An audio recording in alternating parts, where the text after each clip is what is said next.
Entrevista Venevisión. Líder en opinión. Por tu canal independiente, Venevisión. Hoy en Entrevista Venevisión Matutina recibimos a Francisco Torrealba. Él es candidato a la Asamblea Nacional Constituyente. Buenos días, bienvenido. Buenos días, Lirio, y buenos días a todos los usuarios y usuarias de Venevisión. ¿Candidato número? 1 por la lista del sector de trabajadores del transporte. Candidato, quisiera comenzar por pedirle su apreciación acerca de los dos eventos que ocurrieron en Venezuela el día domingo. La oposición asegura haber conseguido más de 7.600.000 manifestaciones de voluntades e invitan al gobierno a leer ese resultado y actuar en consecuencia. ¿Por qué el Comando Zamora no ha dado cifras de participación en el simulacro de elección de constituyentistas? Vamos a ver, lo primero que tiene que ver con el simulacro es una tarea que estuvo a cargo del Consejo Nacional Electoral. Allí nuestros ciudadanos y ciudadanas tuvieron la posibilidad de familiarizarse con la máquina de votación, familiarizarse con la forma como se van a escoger los candidatos territoriales y los sectoriales y además participar activamente como lo hicieron. Nosotros pudimos ser testigos de colas que incluso a medianoche del día que se convocó ese simulacro todavía continuaban. Es decir, que hubo una altísima, masiva participación, única creo yo respecto a eventos similares, es decir, respecto a simulacros creo que es la más alta que hemos registrado en la historia democrática de nuestro país.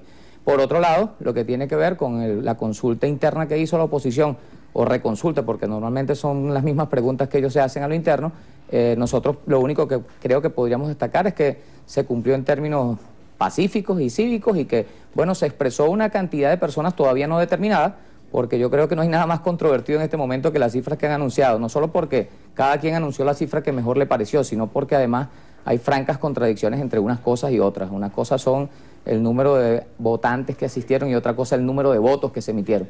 Entonces han dicho que como cada uno votó 3 veces y además en apariencia, pues entre ellos las cifras se les instruían. A los de Aragua, por ejemplo, hay una grabación muy controversial que ha surgido donde desde Caracas se le decía a los del Estado de Aragua cuántos votos tenían que decir que habían ido, cuántos votantes tenían que decir que habían ido a participar. De manera que, bueno, en su ensayo de consulta interna, bien que lo hayan hecho en paz. Por nuestra parte, ¿por qué no se dieron cifras? La consulta la anunció el Consejo Nacional Electoral, en este caso no la consulta, sino el ejercicio electoral, lo organizó el Consejo Nacional Electoral y nosotros nos cansamos de ver gente en todos los centros de votación, también en forma pacífica, concurriendo, activadas, y nuestras cifras son muy esperanzadoras respecto a lo que esperamos ocurra el día 30 de julio, porque definitivamente a la democracia en Venezuela no la para nadie, y nuestro derecho que está establecido aquí en esta Constitución de la República Bolivariana de Venezuela, artículo 347, 348 y 349, que al parecer no lo conoce el presidente de los Estados Unidos, nuestro derecho a elegir una Asamblea Nacional Constituyente lo vamos a ejercer y nada nos lo va a impedir. Nosotros somos demócratas convencidos, gracias a las enseñanzas de nuestro gigante Hugo Rafael Chávez Frías. Ya que esta Constitución vigente en mano, ¿qué piensa del carácter vinculante que asegura la oposición tiene esa consulta que hicieron el día domingo y de la intención de nombrar nuevos magistrados del TSJ esta misma semana? Me parece una nueva aventura de la oposición. Yo creo que la oposición venezolana desaprovecha las oportunidades reiteradas que ha expresado nuestro querido compatriota bolivariano, trabajador, presidente, comandante en jefe, Nicolás Maduro Moros, de dialogar con seriedad.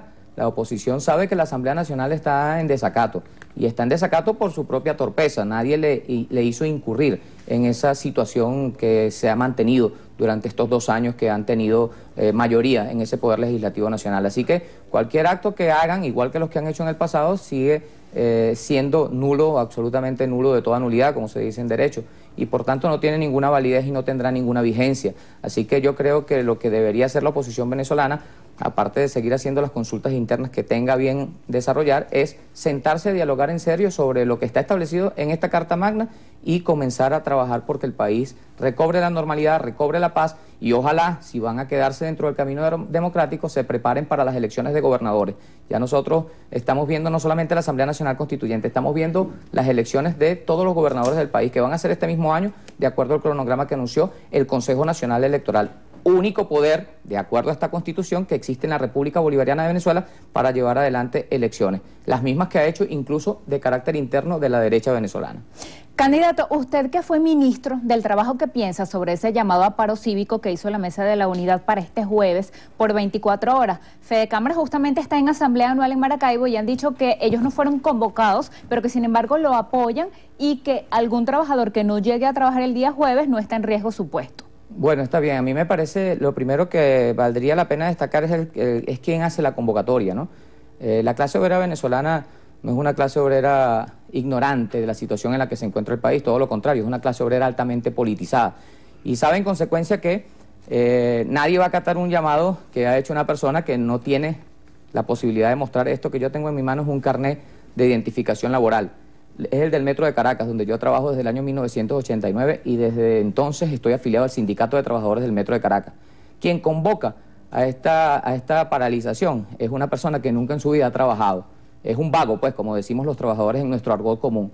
Y un vago que nunca ha pagado un sindicato, que nunca ha cotizado el Seguro Social, que no sabe lo que es cumplir una jornada de trabajo, no tiene ninguna capacidad ni ascendencia sobre la clase obrera venezolana. Yo quisiera preguntarle, por ejemplo, a Freddy Guevara, ¿en qué portón de qué fábrica, en qué asamblea de qué empresa acordaron llevar adelante esta paralización? Eso está, en consecuencia, listo para ser otro gran fracaso de la oposición venezolana. Yo quiero decirte que nosotros, desde el mismo momento, estamos esperando este llamado. Es más, lo estábamos esperando, debo decirlo así con toda responsabilidad, porque este llamado nos va a permitir a nosotros decirle, no solamente a la República Bolivariana de Venezuela y a quienes en ella habitamos, sino al resto del planeta Tierra, que la clase obrera venezolana no atiende ningún tipo de llamados de la burguesía ni de la derecha, que la clase obrera venezolana está resteada con el proceso de paz y está metida en el proceso de Asamblea Nacional Constituyente, que vamos a elegir nuestros 79 candidatos y candidatas, los mejores hombres y mujeres, que saben lo que sí saben lo que es trabajar, que sí saben lo que es tener un jefe, tener una responsabilidad, pagar a un sindicato y cumplir con las tareas de echar este país adelante.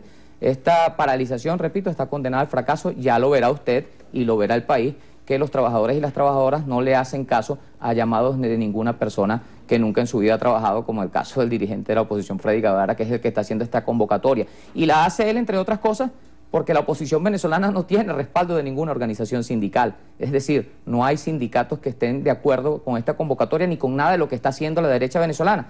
Incendiar seres humanos, ponerle candela a un ser humano vivo, eso lo rechaza toda la clase obrera venezolana y del planeta Tierra. Lo mismo que es lo que ocurre cuando incendian unidades de transporte público o queman escuelas con alumnos y maestros adentro o intentan incendiar hospitales. Es decir, todas estas acciones son absolutamente repudiadas y por eso, entre otras cosas, fue un gran éxito el simulacro que convocó el Consejo Nacional Electoral, porque no solo el chavismo quiere la paz, también una altísima mayoría de la oposición venezolana está cansada de que a sus hijos le nieguen el derecho a ir a las escuelas, está cansada de que a sus ciudadanos les impidan una vida normal en el este del este, que es donde actúa básicamente con impunidad y con la anuencia de los alcaldes y los gobernadores del este de la capital venezolana. Bueno, ahí también la gente está cansada de ver tanta barbaridad, de ver tanto terrorista actuando a sus anchas e impidiéndole a los ciudadanos y ciudadanas de paz y de buena fe desarrollar su vida con normalidad. Eso es lo que hace que sea un éxito este simulacro que se desarrolló el domingo y que vaya a ser un gran éxito la votación el día 30 de julio, porque van a votar todos los venezolanos y venezolanas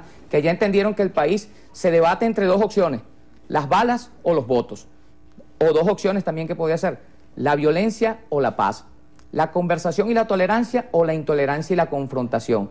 La guerra fratricida no es una alternativa para los revolucionarios y los revolucionarios y por tanto nosotros estamos trabajando todos los días. Hoy tenemos actividad en Puerto La Cruz y en Puerto Ordaz y en miles de fábricas, empresas donde estamos creando los comités constituyentistas populares de la clase obrera. Esos comités constituyentistas están ya registrando los 1×10 y yo te aseguro que nuestros niveles de organización van a alcanzar un nivel óptimo para que el 30 de julio haya una movilización histórica de demostración patriótica y de compromiso con la paz, con la revolución y con nuestro presidente Nicolás. Justamente después de las actividades del domingo, el presidente Maduro volvió a llamar a la oposición a dialogar. ¿Usted lo ve viable o en todo caso qué piensa de aquellos actores o analistas que han dicho que a estas alturas no se debería hablar de diálogo, sino más bien de negociación? Bueno, es que nosotros siempre estamos de acuerdo con los llamados que hace el presidente Maduro a dialogar. Es que creemos que nadie en su sano juicio podría inclinarse por la guerra, que es lo opuesto al diálogo. Y en todo caso, dentro del diálogo que se producen negociaciones. Y allí, pues ojalá, en medio de la convocatoria constante que ha hecho el presidente Maduro,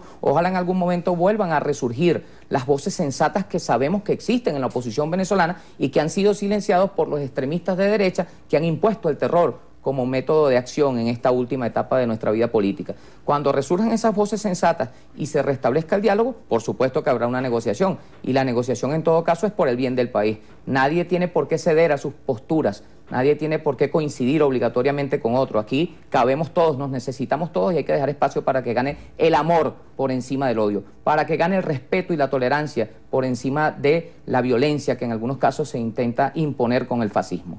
Candidato, gracias por esta visita. Yo le agradezco a ustedes la gentileza y la amabilidad de haberme invitado.